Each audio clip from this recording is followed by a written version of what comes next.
Everyone slips up now and then, but some folks get the chance to make things right. I think it's my turn to grab that opportunity. At the start of this year, I crossed paths with an amazing girl named Grace. We spent our evenings strolling through the chilly streets, and before long, our bond deepened significantly. My friends even invite how smooth and serene things were between us. I realized that I couldn't let this chance slip away, so by mid-spring, I suggested we take the plunge and move in together to give this whole living as a couple thing a shot. She didn't hesitate and instantly agreed. Since we had already paid for a rental apartment, we decided to hold off on the big move until summer, when we could take a vacation together. I thought about proposing to officially tie the knot, but I just couldn't bring myself to do it. However, a pivotal moment soon arrived that made me seriously consider whether a wedding ring was in the cards. It felt like I had found the perfect partner. You know that phase where you're blindly optimistic and reluctant to see things as they truly are. Then, a situation unfolded that helped me see the light. We kept meeting up in the evenings, occasionally spending the night at my place.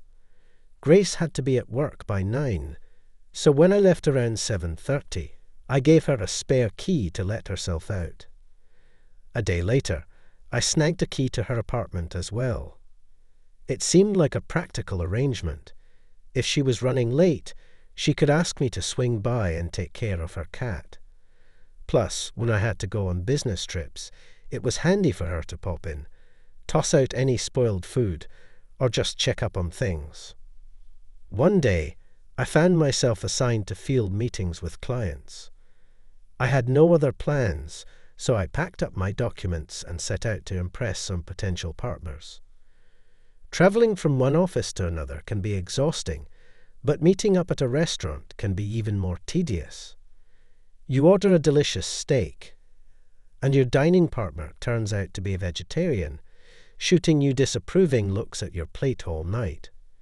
You feel compelled to finish your meal while they squirm, which is just ridiculous. After a few fairly successful meetings, I found myself with a couple of free hours. I was just a 10-minute drive from Grace's place, so I thought, why not surprise her with a little dinner? I picked up her favorite pastries, grabbed some sushi, and a bottle of wine, her go-to choice. I glanced at my watch. She'd be home any minute. I rushed to get everything ready, set the table, arrange the plates, and pick a nice tune. But it looked like she had already kicked everything into gear by the time I arrived. As I made my way upstairs, I could hear loud music blaring from her apartment. The door was locked, but I hesitated just long enough to fumble with my key. When I stepped inside, I was greeted by a wide-eyed, frazzled cat. Bonnie and I had never quite hit it off, but today she surprisingly leaped into my arms. Her heart raced in my grip, almost drowning out the thumping beats echoing from the other room. It hit me right then, and there that something was definitely off. I thought about shutting the door and walking away for good, cutting Grace out of my life entirely, but something held me back, and I trudged toward the kitchen instead. It was there that everything changed for me. Thank goodness we hadn't tied the knot. Otherwise, I'd be left explaining to everyone why the wedding was off. After all, Grace was a stunning natural blonde with an incredible figure and a sharp mind, someone many men would find captivating. Clearly, she had chosen a wealthier option, or maybe someone who seemed more appealing in some other way. Honestly, I felt a deep sense of unease, and I couldn't shake the feeling that I'd walked into a cruel joke. But it wasn't funny, and I was embarrassed to share this with anyone. As I tiptoed into the kitchen, the loud moans continued unabated. The first thing that caught my eye was a tall, naked guy facing the window. Flanking him were slender female legs draped around his powerful arms. In that instant, he turned slightly, and I caught a glimpse of his back. hairier than the carpet hanging on my wall. I found myself in that state where you just can't have a rational conversation. They probably thought my eyes were bloodshot at that moment. In a normal situation, I wouldn't have dared to confront someone like Tarzan here.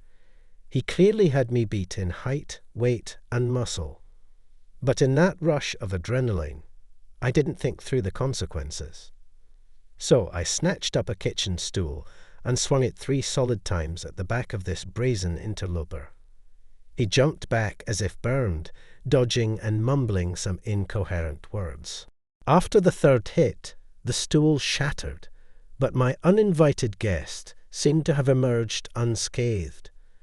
With the loud music blaring and his slurred protests filling the air, I picked up one of the broken legs, mentally plotting my next strike. I even considered aiming for his eye with the sharper end. Then, in the heat of the moment, the curtain slipped from my grasp, and my makeshift weapon rolled under the sink. The guy decided to make a run for the bathroom and lock himself in. I took a moment to ensure I was indeed in the right apartment. There was the microwave with its quirky sticker and the cherry-patterned tablecloths. I reached over and switched off the music. Meanwhile, Riley managed to wrestle the curtain around herself, almost completely enveloped in it. For some strange reason, I greeted her. She responded, and just then I heard a commotion from the bathroom. The young man had evidently decided the storm had passed, and he emerged wrapped in a towel. At that point, I truly grasped the strength of my adversary. I could have easily called for backup, but to my surprise, he started speaking calmly. He introduced himself and politely asked me to step out of the kitchen so they could get dressed. That's when I noticed my bags strewn across the hallway and Bonnie lounging over the sushi. The pastries were squished, but thankfully saved from the cat due to her aversion to sweets. As for the wine, she didn't care for that either. I grabbed my bag and made my way into the kitchen, still dressed in my work clothes. Riley and Jackson seemed like decent folks. The only remnants of the earlier chaos were the splintered pieces scattered across the chair. I put the treats on the table and took the glasses. The couple began their explanation. Riley had been an old friend of Grace's since kindergarten. They had been in touch for many years. Earlier in the day, their paths crossed on public transport. Grace was on her way home from work, and Riley got off at the same stop to meet up with friends. They decided to hang out a bit, especially since Jackson had been away from work for several weeks. Grace went out to buy groceries, giving her friends the opportunity to chat without any restrictions for an hour. It turned out that they hadn't seen each other in ages, and Riley's parents were at home. Well, they didn't need to be asked twice. And then I had to step in and ruin their little reunion. Jackson later told me that he was afraid of losing control and hitting me back, so he decided not to defend himself. I apologized to him repeatedly, asking how I could fix it, but he turned out to be a really good guy. He quickly said that he would have done the same in my place. Can you believe it? I couldn't shake the thought that my girlfriend was off doing who knows what while I was stuck at work. Naturally, my testosterone shot through the roof, and the urge to confront the intruder surged within me. When Grace finally came home, we settled down for a cozy chat over tea. She was taken aback when she spotted the remnants of the shattered stool. We animatedly recounted the whole crazy story, and she fretted over Jackson's well-being. I even asked if we needed to get a doctor to check out my back. Her laughter echoed in the room. It was such a relief. Half an hour later, Riley and Jackson took off. I insisted we toss out the towel and curtain right away. I headed back to finish up some work, while Grace tackled the cleanup. The rest of the day, I replayed everything in my mind and realized just how much I valued her. I'd have done anything to protect what we had, even if it meant going after the guy I thought was a threat. So, that evening, I showed up at Grace's with a ring in hand. Her first response: "You need to replace that stool you broke before we even talk about a wedding." Fast forward a few months of living together, and we now look back on that wild day with fondness. Friends always listen with rapt attention as Grace spins her tales about how I almost went after her boyfriend. She even coined a nickname for me, the Stool Warrior. But poor Bonnie ended up with the worst of it. She eagerly scarfed down nearly half a kilo of sushi while we were distracted.